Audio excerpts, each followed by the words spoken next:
అందరికీ నమస్తే. నేను మీ Venkatesh. Welcome to our channel. Telangana రాష్ట్రంలో కాంగ్రెస్ పార్టీకి మున్సిపల్ ఎన్నికల భయం పట్టుకున్నది. అది ఏ విధంగా చెప్పే ప్రయత్నం చేస్తా. దయచేసి మిత్రులారా, కాంగ్రెస్ పార్టీ జెండా మోసి, కాంగ్రెస్ పార్టీ జెండాను భుజాలు కందిపోయేదాకా మోసి, అసలు కాంగ్రెస్ పార్టీ కార్యకర్తల కంటతడే కాంగ్రెస్ పార్టీకి ఈరోజు ఈ దుస్థితి ఏర్పడ్డది.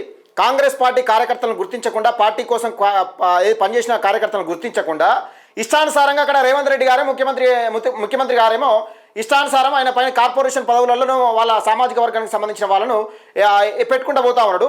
మా బీసీ ఎస్సీ ఎస్టీ మైనార్టీ సోదరులను జెండాలు మోసి జిందాబాదులు కొట్టి ఈరోజు మీ పార్టీ అధికారంలోకి వచ్చినాక, అంటే మీరు అధికారంలో లేనప్పుడు మీకోసం జెండాలు మోయాలి, జిందాబాదులు కొట్టాలి, జేజేలు కొట్టాలి.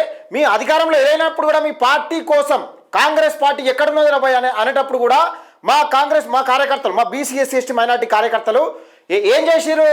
అయినా మాది కాంగ్రెస్ పార్టీ, కాంగ్రెస్ జెండా అని గట్టిగా పట్టుకొని అన్ని అవమానాలు భరించినా కానీ పల్లెటూళ్ళలో ఎట్లుంటుంది, ఎన్ని అవమానాలు ఉంటాయి తెలుసా? కాంగ్రెస్ పార్టీ జెండా మోసిన వాళ్ళకు ఏ పార్టీ అయినా, నీ పార్టీ ఎక్కడ ఉన్నదిరా అంటే నీ పార్టీ ఎక్కడున్నదిరా అనగా కూడా నీ పార్టీ ఏడున్నదిరా, కాంగ్రెస్ పార్టీ వస్తా అదిరా తెలంగాణలో అన్న రోజులు కూడా ఉన్నాయి. మేము చూడలేదా? కాంగ్రెస్ పార్టీ ఆ రకమైన అవమానాలు భరించిన కాంగ్రెస్ పార్టీ కార్యకర్తలకే కంటతడి పెట్టిస్తూ ఉన్నారు నాయకులు. ఇక్కడ చొప్పదంలో కూడా అదే జరుగుతూ ఉన్నది. మళ్ళీ చెప్తానా, చొప్పదంలో కూడా అదే జరుగుతూ ఉన్నది. మున్సిపల్ ఎన్నికలలో అసలు కాంగ్రెస్ పార్టీ గెలుస్తుందా గెలవదా? మున్సిపల్ ఎన్నికలంటే చొప్పదండి ఎమ్మెల్యే గారు మేడిపల్లి సత్యం గారు ఎందుకు భయపడతా ఉన్నారు? ఒక డిస్టిక్ బాస్ అయి ఉండి ఒక 14 వార్డులలో గెలిపించుకోవడం కోసం ఎందుకు దడదడ భయం పుచ్చుకుంటా ఉన్నది అనేది ఒక్కసారి ఆలోచన చేసుకోవాలి. క్లియర్గా చెప్పే ప్రయత్నం చేస్తాం మిత్రులారా. ఫస్ట్ మనం అసలు నిన్న మున్సిపల్ ఎన్నికలు అయిపోయింది, ఈ మున్సిపల్ ఎన్నికల నామినేషన్లు అయిపోయింది. ఎవరైనా వేసారో నేను పదే చెప్పిన. ఎందుకు చెప్పినా, మీ కాంగ్రెస్ పార్టీకి సంబంధించి ఇతర ప్రధాన పార్టీలు అని ఒక కాంగ్రెస్ పార్టీ కాదు, మళ్ళీ కాంగ్రెస్ పార్టీని టార్గెట్ చేసినట్టే మళ్ళీ బీఆర్ఎస్ పార్టీకి ఏమైనా వత్తాసు పలుకుతున్నాను అనుకున్నారు. ప్రధాన పార్టీలు టికెట్లు ఇవ్వేమి. ఇగో 3 రోజులు నామినేషన్ వేసేదాకా మీకు టికెట్లు మీకు కాంగ్రెస్ పార్టీ తరఫున కానీ ఇతర ప్రధాన పార్టీల తరఫున కానీ మీకు బీఫామ్లు ఇచ్చే అవకాశం ఉండదు. అందుకని నేను ఏమని చెప్పినా, మీకు అండగా తెలంగాణ రాజ్యాధికార పార్టీ ఉంటుంది. అలాగే మీరు నామినేషన్ ఇండిపెండెంట్గా వేసుకోండి. ఇండిపెండెంట్గా వేసుకోమని ఎందుకు చెప్పినా ఈ పార్టీలను నమ్మితే మన బతుకు బస్ స్టాండ్ అయిపోతుంది. అందుకని ఇండిపెండెంట్గా వేసుకోమని చెప్పిన. దయచేసి మిత్రులారా ఒకసారి చూసే ప్రయత్నం చేద్దాం. చెప్తా. ఇప్పుడు ఆట ఉంటుంది, అసలు ఆట. ఇప్పుడు బీఫామ్ లెవెల్కి ఇస్తారు, ఏం కథ అనేది ఇప్పుడు అసలు ఆట ఉంటుంది.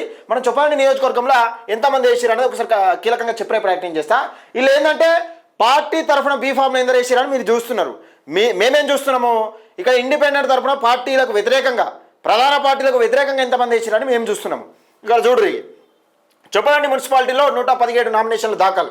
117 మున్సిపల్ ఎన్నికలకు జనవరి 28న నామినేషన్ ప్రక్రియ ప్రారంభమైంది. చొప్పదండి మున్సిపాలిటీలో 3 రోజులు జరిగిన నామినేషన్ ప్రక్రియలలో మొత్తం 117 నామినేషన్లు వచ్చాయి. ఈ పండుగ పూట అయినా కానీ సమ్మక్క సారక్క జాతర ఇది ఏంది, మంచిగా పెద్ద పండుగ. ఏడబడతానే పెద్ద పండుగ. ఎక్కడ పడితే అక్కడనే మంచిగా మా భక్తులు సమ్మక్క సారక్కను కొలుసుకొని ఇంత కోడిని కోసుకొని ఇంత దావతులు చేసుకుంటూ ఉంటారు. ఇలాంటి టైంలో మున్సిపల్ ఎన్నికల నోటిఫికేషన్ ఇచ్చి అందరిని కన్ఫ్యూజన్ చేసి కనీసం ఈ బ్యాంక్ అకౌంట్, కొత్త బ్యాంక్ అకౌంట్ తీయడానికో లేకపోతే ఇంకా ఇతరకు సంబంధించిన కొన్ని బ్యాంక్ డీటెయిల్స్, కొత్త బ్యాంక్ ఏది జీరో అకౌంట్తో తీయాలి, కొత్త సిస్టమ్లు పెట్టారు కదా. ఈ సిస్టమ్లు అంటే ఎట్లా అంటే పకడ్బందీగా కాంగ్రెస్ పార్టీ ఇతర ప్రధాన పార్టీలు ఎవరికైతే టికెట్ వస్తే వాళ్ళని ముందుగానే రెడీ ఉండమని చెప్పింది. ఎవరికొరకైతే టికెట్లు ఇవ్వమని చెప్పిందో వాళ్ళను లైట్ తీసుకోరనే విధంగా, వాళ్ళ బతుకు బస్ స్టాండ్ చేసే విధంగా వాళ్ళు చేసే ప్రయత్నం చేస్తూ ఉన్నారు. వాళ్ళ పనిలో వాళ్ళు ఉంటా ఉన్నారు. ఈ రిజర్వేషన్లు ఏంది, అసలు ఎన్నికల నోటిఫికేషన్ ఏంది, దిక్కుమాలిన నోటిఫికేషన్. 42% రిజర్వేషన్ ఎక్కడవే? 42% ఇవ్వండి, మేము ఎన్నికల్లో పోవం అన్నారు కదా. మరి ఎవరు ఆపిండి? ఇప్పుడు మేడిపల్లి సత్యం గారు సమాధానం చెప్పాలి. ఎవరు ఆపిరు 42% రిజర్వేషను? ఎందుకు వచ్చినాయి? ఎందుకు 7 జనరల్ స్థానాలు ఎందుకు వచ్చినాయి చొప్పదండ్లా? మా బీసీలను ఎస్సీలను ఎందుకు 3 ఇచ్చిరు? మరి ఏ రకంగా ఇచ్చిరు? మరి జనరల్ స్థానాలు ఇప్పుడు పకడ్బందీగా 50% కోటానేమో జనరల్ స్థానాలు ఇవ్వాలి. మరి బీసీల వాటా ఏది? 42% మీరు ఇస్తాన్న వాటా కామారెడ్డి డిక్లరేషన్ ప్రకారం మీరు ఇస్తాన్న వాటా ఏది? ఎటు పోయింది? ఇది అడిగిరు ఎప్పుడన్నా అసెంబ్లీలో అడిగిరా మీరు? 42% రిజర్వేషన్ ఇస్తా అని చెప్పిన కామారెడ్డి డిక్లరేషన్ ప్రకారం మా చొప్పదంలో నియోజకవర్గంలో మా బీసీ సోదరులు, మా ఎస్సీ సోదరులు మమ్మల్ని అడుగుతూ ఉన్నారు, మరి రిజర్వేషన్లు ఏంది మరి అని ఎప్పుడన్నా అడిగిరా మీరు? అసెంబ్లీలో అడిగిరా? అది లేదు. ఇక చూడరు. 117 నామినేషన్లు వచ్చాయి. మొదటి రోజు 10, రెండో రోజు 25, మూడవ రోజు 82 వచ్చినాయి. మూడవ రోజు అంటే మీ పార్టీల మీద గంత నమ్మకం ఉన్నది. 82 నామినేషన్లు వచ్చినాయి. పార్టీల వారిగా నామినేషన్ల వివరాలు. బీఆర్ఎస్ 35 వేసింది, బీఆర్ఎస్ 35, బీజేపీ 31, కాంగ్రెస్ 26. ఇక చూడురా కాంగ్రెస్ పార్టీ చూడురు. ఇక కాంగ్రెస్ పార్టీ 26 వేసింది, బీజేపీ 31 వేసింది, బీఆర్ఎస్ 35 వేసింది. ఇక జనసేనలో 3 వేసింది, ఆల్ ఇండియా ఫార్వర్డ్ బ్లాక్ 2 వేసింది, బీఎస్పీ 1 వేసింది. ఇతరులు అంటే నామినేటెడ్ అంటే ఇండిపెండెంట్ 19. ఇతరులు అంటే ఇండిపెండెంట్ ఇక 19 వేసిరు. 14 వార్డులలో 19 వేసిరు. చూద్దాం మరి ఏం జరుగుతుంది ఏం కథ అన్నది ఇక్కడ చూసే ప్రయత్నం చేద్దాం. అయితే ఇక్కడ చొప్పదండి నియోజకవర్గం కాదు, డిస్టిక్ బాస్ అయి ఉండి మరి ఎందుకు ఈ మున్సిపల్ ఎన్నికల్లో కాంగ్రెస్ పార్టీకి సంబంధించిన ఎమ్మెల్యే మేడిపల్లి సత్యం గారు భయపడతా ఉన్నారు? ఎందుకు భయపడతా ఉన్నారు? అసలు సీఎం సభ దేనికి? గుమ్లాపూర్లో సీఎం సభ దేనికి? అది నేను పెట్టుకునే సభ కాదు. ఇక్కడ చూడరు ఒకసారిగా. ఇగో ఫిబ్రవరి 5వ తారీఖున చొప్పదండి నియోజకవర్గంలోని గుమ్లాపూర్లో గ్రామంలో ముఖ్యమంత్రి రేవంత్ రెడ్డి గారి పర్యటన సందర్భంగా స్థానిక నాయకులు అధికారులతో కలిసి సభా స్థలాన్ని పరిశీలించిన గౌరవ చొప్పదండి శాసనసభ్యులు కరీంనగర్ జిల్లా కాంగ్రెస్ అధ్యక్షులు మేడిపల్లి సత్యం గారు అని చెప్తా ఉన్నారు. ఇది దేనికోసం?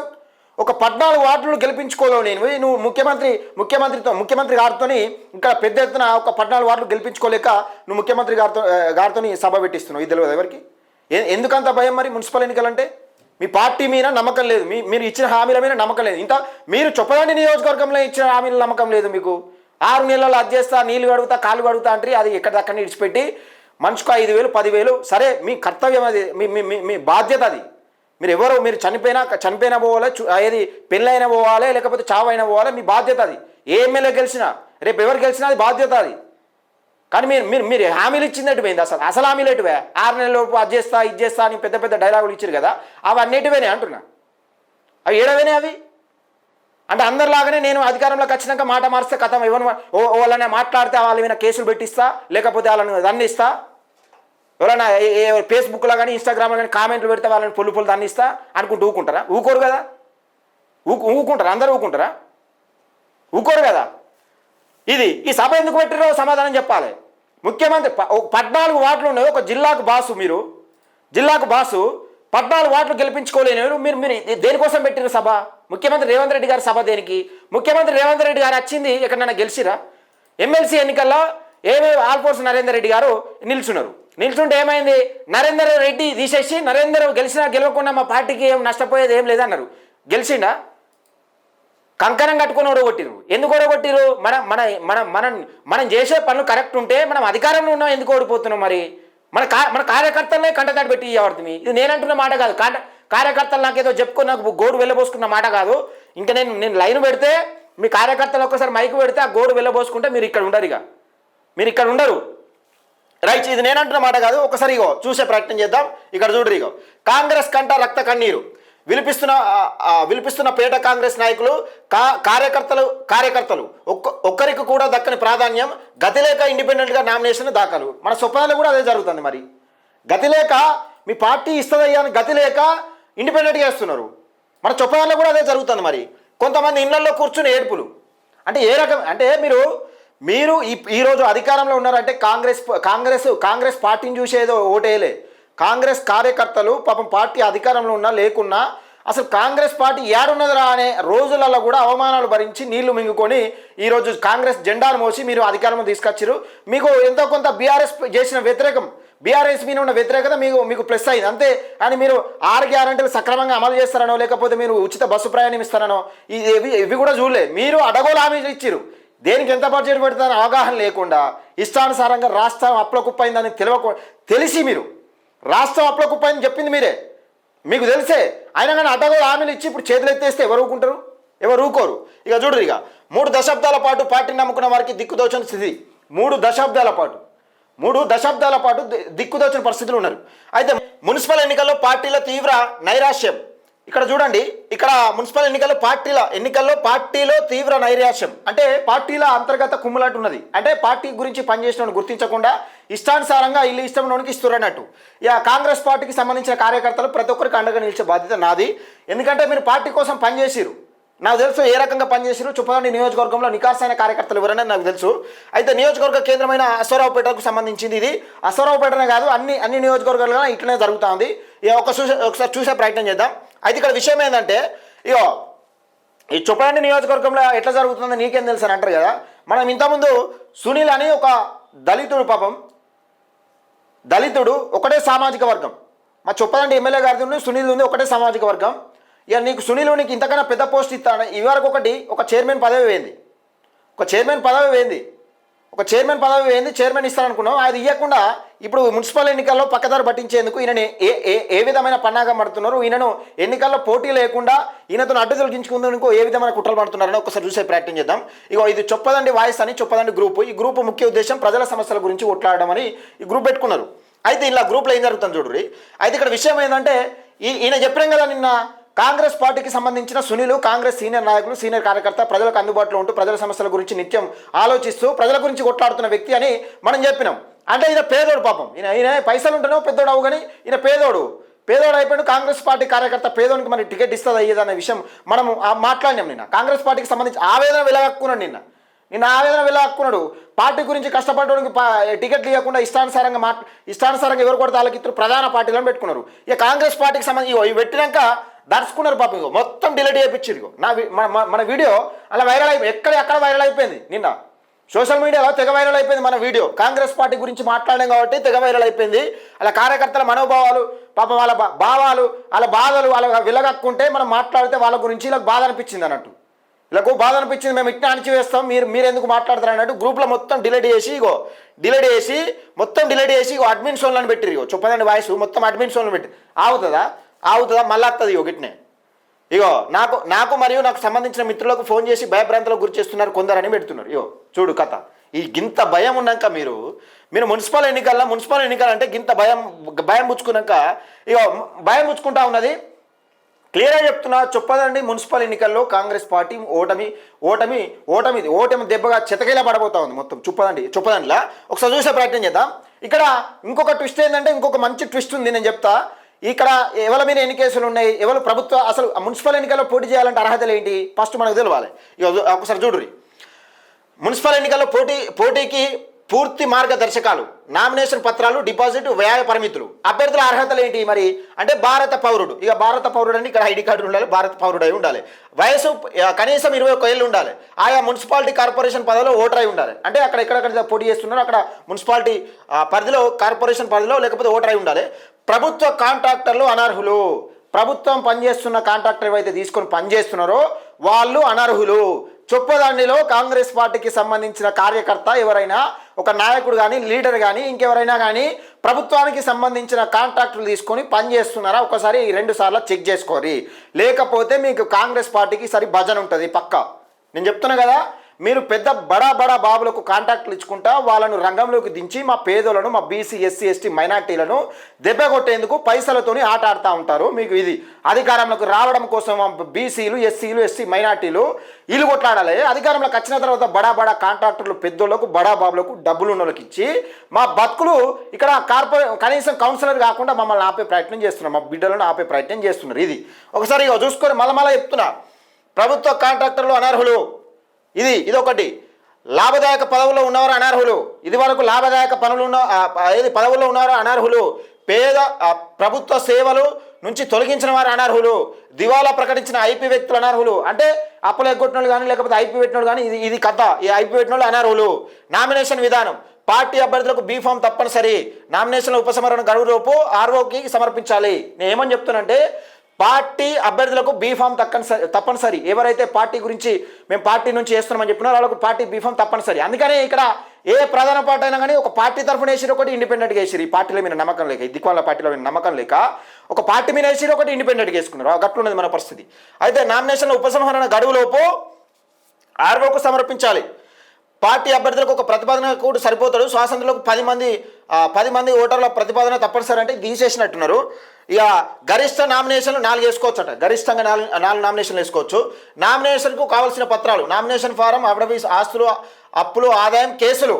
ఇక మళ్ళా చెప్తున్నా, అభ్యర్థులు కాంగ్రెస్ పార్టీకి సంబంధించిన అభ్యర్థులు ఎవరైతే ఉంటారో మీ మీద ఎన్ని కేసులు ఉన్నాయి, ఎక్కడెక్కడ ఉన్నాయి, మీ కార్ల మీద మీ బండ్ల మీద కానీ ఎక్కడ ఫైన్లు ఉన్నాయి అనేది ముందుగానే హింట్ ఇస్తున్నా. మీరు ఏమైనా ఉంటే సుధరాయించుకోరి. ఏమైనా రాయకపోతే మీ అప్పుడు ఉంటుంది మీ కథ, కేసులు రాయకపోతే. ఇక పాస్పోర్ట్ సైజ్ ఫోటోలు, ఎస్సీ ఎస్టీ బీసీ రిజర్వ్ స్థానాలకు కుల ధృవీకరణ పత్రం కంపల్సరీ. ఇక డిపాజిట్ వివరాలు, మున్సిపాలిటీలు అయితే ఎస్సీ ఎస్టీ బీసీలకు 1250, ఇతరులు అయితే 2500, కార్పొరేషన్లు ఎస్సీ ఎస్టీ బీసీ అయితే 2500, ఇతరులు అయితే 5000. ఎన్నికల వ్యయ పరిమితి అంటే ఖర్చులు మనం ఇక దానికో దీనికో ఉంటుంది కదా. దానికి కార్పొరేషన్ అభ్యర్థులు అయితే 10 లక్షలు, గ్రేడ్ 1 మున్సిపాలిటీ అభ్యర్థులు అయితే 5 లక్షలు.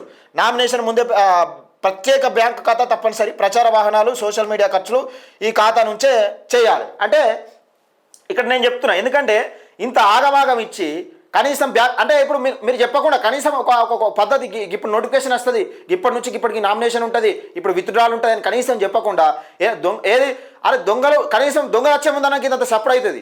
అది ఏది లేకుండా మీరు ఇష్టానుసారంగా ఒక పక్క సమక్క సారక్క జాతర జరుగుతూ ఉంటే దీని నామినేషన్ ఇప్పుడు నోటిఫికేషన్ ఇచ్చేసి నోటిఫికేషన్ ఇవాళ ఇస్తారు, సాయంత్రం రేపు నామినేషన్ ప్రక్రియ ప్రారంభమవుతుంది. గిట్లుంటుంది ఎక్కడైనా ఎలక్షన్ అంటే. ఎందుకు మీకు కాంగ్రెస్ పార్టీ అధికారంలోకి రావడం కోసం కష్టపడ్డారు, కానీ మరి అధికారంలోకి వచ్చినాక ప్రజలు మెప్పించడంలో ఎందుకు ప్రజలు మెప్పించడంలో ఎందుకు ఫెయిల్ అవుతున్నారు? మీరు కార్యకర్తలు మెప్పించడంలో ఎందుకు ఫెయిల్ అవుతున్నారు? అంటే మీ పదవులు పదిలంగా ఉంటే చాలనుకుంటున్నారు. ఇట్లా ఎందుకు ప్రజల పక్షాన ఎంత వ్యతిరేకత పెరిగింది? మరి ఇంత వ్యతిరేకత ఎందుకు కాంగ్రెస్ పార్టీకి పెరిగింది? అయితే ప్రచార వాహనాలు సోషల్ మీడియా ఖర్చులు ఈ ఖాతా నుంచే, ఈ బ్యాంక్ అకౌంట్ ఈ బ్యాంక్ జీరో అకౌంట్ తీయాలి, దానికి వెళ్ళే ఖర్చులు చూపెట్టాలి. ఇక పార్టీ కార్యాలయం అద్దె సిబ్బంది జీతాలు పరిమితిలోకి రావు. పార్టీ కార్యాలయం అవి ఏమైనా ఉంటే అద్దె జీతాలు ఇట్లా ఏమైనా ఉంటే పరిమితిలోకి రావు. అది విషయం పక్కకెట్టాలి. ఇదిగా నేను ఒకటే చెప్తున్నా, కాంగ్రెస్ పార్టీకి సంబంధించిన కార్యకర్తలు నాయకులు ఎవరైతే బడాబాబులు ప్రభుత్వ కాంట్రాక్టర్ ఎవరైతే పనిచేస్తున్నారో అనర్హులు, మళ్ళీ మీ మీద ఏమైనా కేసులు ఉన్నాయా, లేకపోతే ఇంకే ఎఫ్ఐఆర్లు అయినాయా, లేకపోతే మీ బండి పైన చలన్లు ఉన్నాయా, ఏమేమి ఉన్నాయి, ఏం కథ ఏంది అసలు ఏ రకంగా ఉన్నది ముందుగా చూసుకొని ఒక హింట్ ఇస్తా ఉన్నా. కాంగ్రెస్ పార్టీ కార్యకర్త కాదు, ఏ పార్టీ కార్యకర్తకు అన్యాయం జరిగినా కానీ పార్టీ గురించి కష్టపడి ఎవరైతే నష్టపెట్టాలని చూస్తున్నారో ఇక్కడ ఈ సునీల్ ఏం చేస్తున్నారటంటే, ఈ సునీల్ భార్యకు టికెట్ ఇస్తాం కానీ మనం మాట్లాడాం కదా నిన్న, సునీల్ భార్యకు టికెట్ ఇస్తాం కానీ సునీల్ తప్పుకోవాలంటాడు. సునీల్ ఎందుకు తప్పుకోవాలంటే సునీల్ పోటీ చేసేదాన్ని ఒక పెద్ద తలకాయ చేస్తుంది. కాంగ్రెస్ పార్టీకి సంబంధించిన ఒక పెద్ద తలకాయ అక్కడ పోటీ చేస్తూ ఉన్నది, అక్కడ పోటీ చేస్తూ ఉన్నారు. పాపం ఆయనను కాపాడేందుకు ఈ పాపం ఈయనను పక్కకు నూపుతా ఉన్నారు అన్నట్టు, పక్కకు పెడతా ఉన్నారు. ఈయన పోటీ చేస్తే పేదోడు కదా, అందరు తప్పన ఈయన పని చేపించడోడే. ఆయన ఏమైనా ఉంటే ఈయన ప్రభుత్వానికి సంబంధించిన పనులు చూసుకుంటాడు, ఈయన ఏమైనా ఉంటే ప్రజలకు సంబంధించిన పనులు చూసుకుంటాడు. కాబట్టి ఈయన పక్కకెట్టే ప్రయత్నం చేస్తూ ఉన్నారు. ఇది కాంగ్రెస్ పార్టీ చుప్పదంలో జరుగుతూ ఉన్నది. ఇక్కడ ప్రధానంగా చూసుకుందాం ఏం జరుగుతుంది, ఏం కథ. మరి ఎవరికి పార్టీ టికెట్ ఇస్తారు? సునీల భార్యకి ఇస్తారా, లేకపోతే కష్టపడే కార్యకర్తకి ఇస్తారా? కష్టపడే కార్యకర్తను పక్కకెట్టి ఈయనను పక్కకు తప్పించి అలా పార్టీ కోసం ఇంకా వాళ్ళ లావాదేవీల కోసం పనిచేసే నాయకుడిని గెలిపించడం కోసం పనిచేస్తారా? అసలు చుప్పదంలో 10వ వార్డులో ఏం జరుగుతుందన్న చూసే ప్రయత్నం చేద్దాం మిత్రులారా. ముఖ్యంగా ఇండిపెండెంట్ అభ్యర్థులు ఎవరైతే ఉంటారో ఏం టెన్షన్ పడకండి, మీ బీఫామ్ వచ్చినా బీఫామ్ రాకుండా మీ అండగా 100% ఉంటాం. దయచేసి మిత్రులారా వీడియోని ఎక్కువ మందికి షేర్ చేసే ప్రయత్నం చేయండి. పార్టీ కోసం కష్టపడే కార్యకర్తకు ఎవరు అన్యాయం చేయాలని చూసినా ఊరుకునే ప్రసక్తి లేదు.